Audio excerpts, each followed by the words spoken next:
reign of Baelor the Blessed is a puzzling point in history, and one heavily discussed by scholars and historians. On the one hand, it is undeniable that many of Baelor's religiously motivated decrees impacted and damaged the lives of many, with his ban on prostitution in the city of King's Landing resulting in the deaths of many starving women and children. But at court, given the scandalous nature of the topic, much of this would go unspoken.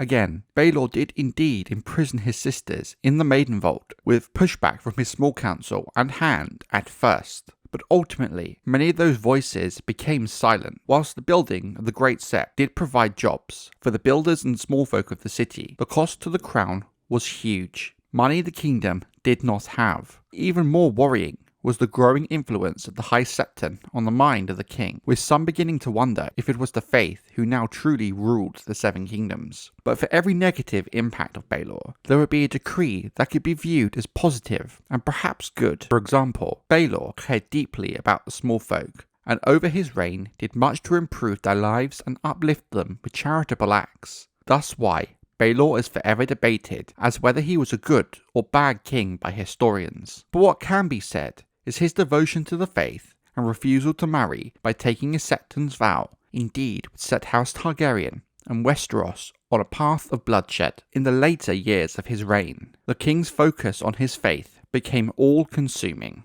He spent hours talking to the High Septon and numerous other key members of the faith, becoming almost absent at small council meetings, leaving Prince Viserys with the job of almost effectively ruling the realm. Baelor began to spend more and more time fasting and praying. As king, he saw the sins of his subjects as his own responsibility. He began attempting to make up for all the sins and offences he believed he and his subjects were committing against the Seven on a daily basis. Given the population of King's Landing, let alone the whole of Westeros, this weighed heavily on the king's shoulders. It was when the High Septon died, one of Baelor's most erratic and damaging acts as king happened. Without any dissent or questions of the king, they promptly elected Baelor's choice to the office of High Septon. This new High Septon was a simple, common man named Pate, who was a gifted worker in stone and had apparently been working on the Great Sept. While a gifted stonemason, Pate was without letters, simple-minded, and unable to recall even the most simple of prayers. He found himself unable to conduct most of the duties that the High Septon was expected to do. It was a blessing, perhaps, that this lack-wit High Septon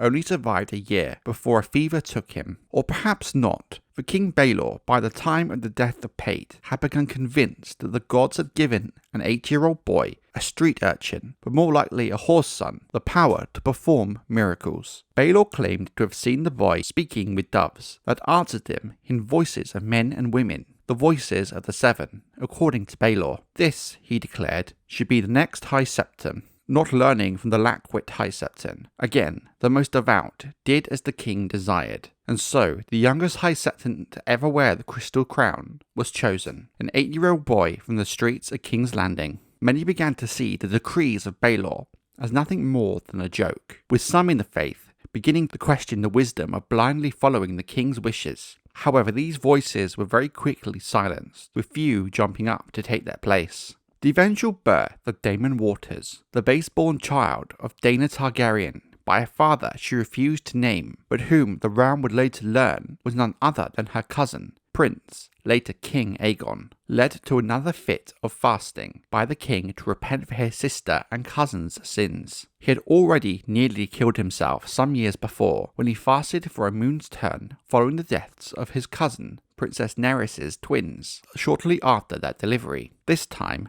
Baelor took it further yet, refusing anything but water and taking only enough bread to still the cries of his stomach. 40 days he kept his regime. On the 41st day, he was found collapsed at the altar of the Mother. Grand Maester Munkin did what he could to heal the king. So too did the 8-year-old High Septon, but his miracles were at an end. The king joined the Seven in the 10th year of his reign in 171 AC, aged 30 years of age. Malicious rumours then followed in the wake of the death of Baelor the Blessed and the ascension of Viserys, begun, some say, by the pen of Lady Maya of House Stokeworth, which suggested that Viserys poisoned the king in order to finally gain the throne after a decade and more of waiting. Others have suggested that Viserys poisoned Baelor for the good of the realm, since the Septon King had come to believe that the Seven called on him to convert all of the unbelievers in his realm. This would have led to a war with the North and the Iron Islands that would have caused great turmoil and split the 7 kingdoms of Westeros for all of time. How much of this is true is debated by historians, with no real consensus being found. But all we can say for sure is the Blessed King died, and in his wake, King Viserys II Targaryen, the youngest son of Rhaenyra Targaryen and Daemon Targaryen,